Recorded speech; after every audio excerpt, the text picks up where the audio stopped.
ساتھی پوچھتے ہیں کہ اگر کسی ماں کے دو بچے، ایک بیٹا اور ایک بیٹی ہے، اور ماں اسی گھر میں رہتی ہے لیکن اس گھر کو وہ اپنی زندگی میں ہی دونوں کو دینا چاہتی ہے، تو کیا طریقہ کار ہوگا؟ کیا آدھا آدھا دے گی یا کس حساب سے یہ تقسیم ہوگا اس کا؟ دیکھیے، اگر زندگی ہی میں دینا چاہتی ہے تو ظاہر بات ہے یہ وراثت نہیں ہوگی، یہ ہبہ اور ہدیہ وغیرہ ہوگا۔ اور ہبہ اور ہدیہ سے متعلق نبی کریم صلی اللہ علیہ وسلم کی وہ حدیث جو صحیح بخاری وغیرہ میں ہے کہ اعدلوا بین اولادکم، اپنے اولاد کے درمیان عدل سے کام لو۔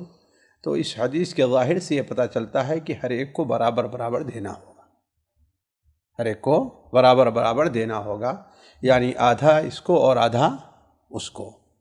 لیکن اگر وہ بطور میراث کے دینا چاہتی ہے تو وہ ظاہر بات ہے کہ وہ اس کی وفات کے بعد ہی تقسیم ہو گئی یہ میراث، اور یہ دیکھا جائے گا کہ کیا ان دونوں کے علاوہ اس کا کوئی اور وارث نہیں ہے۔ مثال کے طور پر اس کے والدین میں سے کوئی زندہ نہیں ہے، دادا نہیں ہے۔ اگر نہیں ہے تو ظاہر بات ہے یہ پورا مال جو ہے، پوری اس کی جائیداد صرف گھر ہی نہیں، وہ 3 حصوں میں بٹے گی، 2 حصہ بیٹا لے لے گا اور 1 حصہ بیٹی لے لے گی۔ یعنی کیا جائز ہے شریعت میں کہ کوئی زندہ رہتے ہوئے ہی اپنی میراث کی طور پر اپنی اولاد کو جائیداد تقسیم کر دے؟ نہیں، بطور میراث کی، وہی تو ہم نے بتایا میرے عزیز کی، بطور میراث کے تقسیم نہیں ہوگا، بطور ہبہ اور ہدیہ کے ہوگا۔ یعنی کرنا چاہے تب بھی جائز نہیں؟ جی، کرنا چاہے پھر بھی جائز نہیں ہے، اس لیے کہ میراث اسی کو کہتے ہی ہیں جو وفات کے بعد ہو، اور اس میں انسان کا اپنی تقسیم یا اپنی خواہش کا کوئی دخل نہیں ہے۔ اللہ تبارک و تعالیٰ نے اس کا نظام خود بنا دیا ہے۔ ترکہ اس لیے اس کو کہتے ہیں، یعنی کیا چھوڑ کر کے جا رہا ہے۔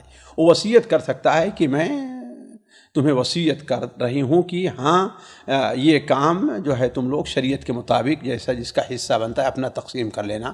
مثال کے طور پر لڑکے کا شریعت کے مطابق یہ بنتا ہے، لڑکی کا یہ بنتا ہے، تم لوگ تقسیم کر لینا۔ یہ وصیت نصیحت کر سکتی ہے۔ جی، یعنی یہ اگر کوئی ایسے کر لے کہ مثال کے طور پر کسی کے پاس 3 گھر ہیں، عورت کہہ دے کہ لڑکے کو اس نے 2 دے دیا اور لڑکی کو 1 دے دیا، تو گنہگار ہو گیا۔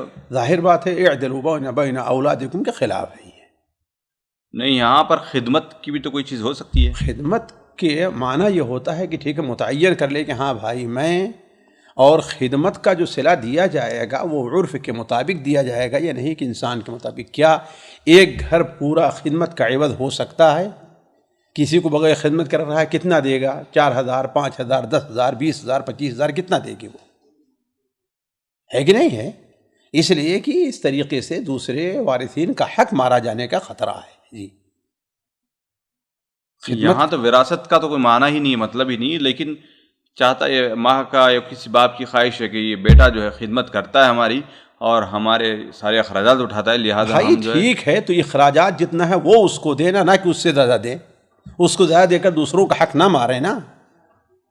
جیسے وہ آپ کا بیٹا ہے وہ بھی آپ کی بیٹی ہے، جیسے وہ آپ کی بیٹی وہ بھی آپ کا بیٹا ہے کہ نہیں؟ اس سلسلے میں نہ تو یہ دیکھا جائے گا کس نے زیادہ خدمت کی ہے، نہ یہ دیکھا جائے گا کس سے زیادہ محبت ہے، نہ یہ دیکھا جائے گا کون زیادہ غریب ہے، نہ یہ دیکھا جائے کسی زیادہ اولاد ہے۔ اللہ تعالیٰ نے اپنے آپ تقسیم کر دیا ہے بغیر اس کا لحاظ رکھے ہوئے۔ ہاں تمہیں یہ کرنا ہے تو اس سے کہو بھائی ٹھیک ہے، یہ میں خدمت کا محتاج ہوں، میں خدمت کا محتاج ہوں۔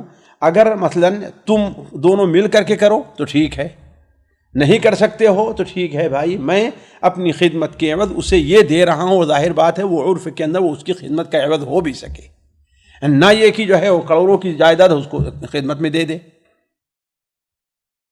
ہے کہ نہیں ہے؟ تو یہ چیز بھی دیکھی جائے گی۔